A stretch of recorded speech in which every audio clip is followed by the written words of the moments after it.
This is a revision video and is not a substitute for attending a first aid course. Remember to always follow the guidance that was given to you during your training. Okay, so I'm just going to put your arm in an elevated sling here.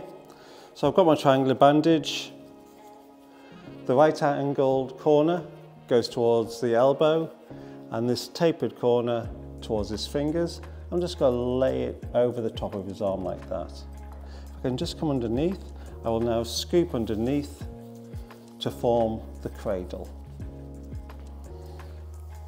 With this long part of material, if I make a twist now, I can come up towards the other tapered points, and these two tapered points tie together. Let's just find what height works comfortably for me. Is that comfortable? That's comfortable. Okay, so let's now just tie off.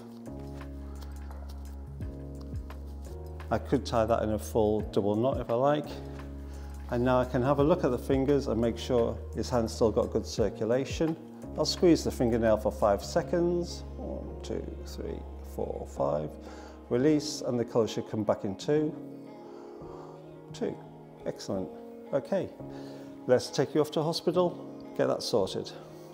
If you enjoyed the video, please hit the like button and subscribe to my YouTube channel. Thanks for watching and stay safe.